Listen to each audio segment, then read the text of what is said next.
Today, we're tackling something every learning team faces: conflict. Maybe someone's not pulling their weight. Teammates can't agree on the direction of your next project. Somebody missed another deadline, or the same person skipped your weekly team meeting.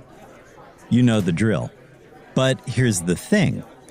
Conflict isn't the end of the world, and it can actually make your team stronger if you know how to handle it. So grab a mug of your favorite drink, and let's dive into the 6 steps that'll help you navigate team conflict like a pro. Hello again, everyone. I'm Professor Schwartz, and welcome back to the Collaborative Café for Week 9.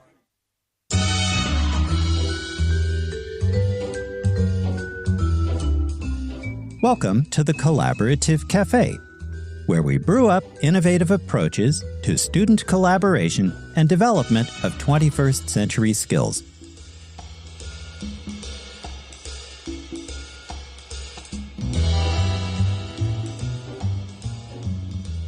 Okay, let's look at the 6-step process to follow when your teammates are driving you crazy. Step 1, get everyone together and identify what's actually wrong. Get your entire team into the same room or on a Zoom call for a real conversation. No texting this time. Sit down together and take turns describing the issue. Who's involved? When did it start? And what's happening? Make sure everyone's on the same page about the actual problem. You'd be surprised how often teammates think they're arguing about different things. Step 2, listen to and understand each other. Here, each person explains their perspective, their feelings, their reasons, their side of the story. And while they're talking, put your phone away and actually listen without interrupting. Write down what you think they're saying and then summarize it back to them. Use I statements like, "I felt frustrated when," instead of, "You always say or do X, Y, or Z." Focus on specific actions rather than make personal attacks. The key is genuinely trying to see where your teammates are coming from, even if you disagree. Step 3, brainstorm solutions together. Now it's time to get creative. Consider every possible solution, even the wild ones. Don't shoot down ideas immediately, just get them all on the table. Then discuss the pros and cons of each option. What works for some team members, and what creates problems for others.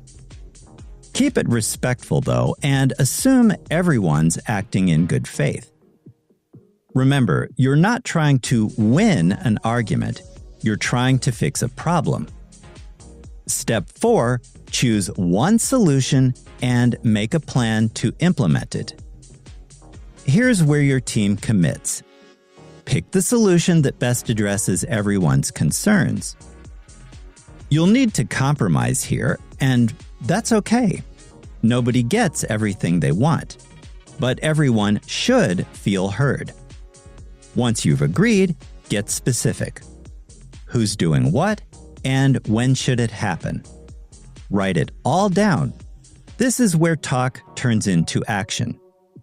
Now, most teams stop here. They pick a solution, feel relieved the awkwardness is over, and move on. But here's what's missing. The next 2 steps are where ordinary teams become exceptional ones. Hang around through the quick break, because what comes next can actually transform how your team functions.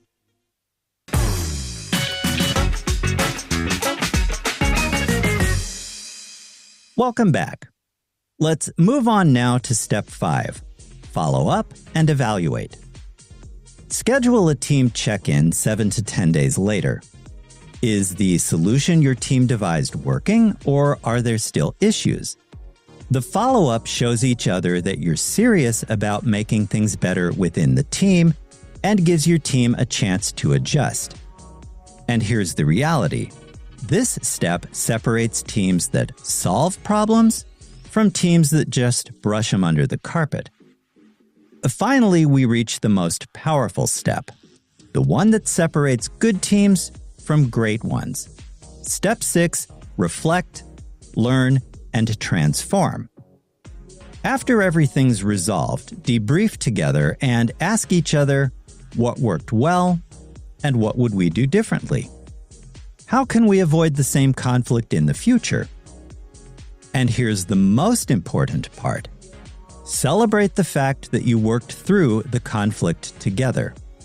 When you do that, your team becomes stronger, more connected, and more resilient than before the problem started. You've proven you can handle tough situations together, and that foundation of trust changes a difficult experience into a competitive advantage. Teams that master this final step don't just survive conflicts. They use them as fuel for becoming more cohesive, more productive, and more successful.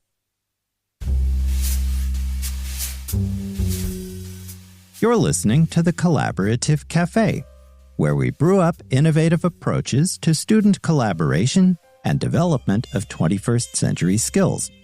If you find this episode helpful, hit like, share, and subscribe.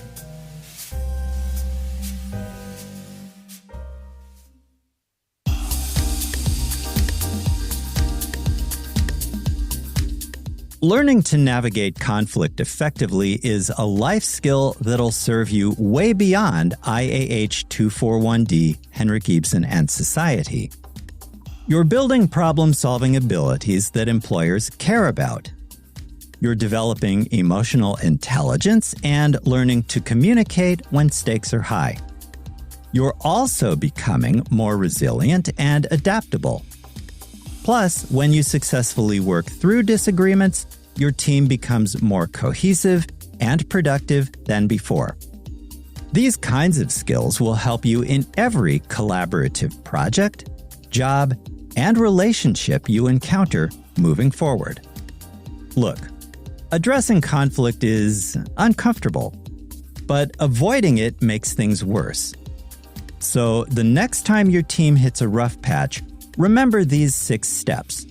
Identify the problem, understand each other's perspectives, brainstorm solutions, commit to a plan, follow up, and, here's the biggie, reflect on and celebrate what you accomplished together. Next time, we'll take a look at how you can renew commitment, trust, and accountability within your learning team as we enter the final third of the course. In the meantime, thanks for dropping by the Collaborative Café. Stay healthy, have a safe and productive week. I'll see you in class or during Zoom office hours if you drop by with a question. With special regards from Onyx, the cat what am. Bye for now.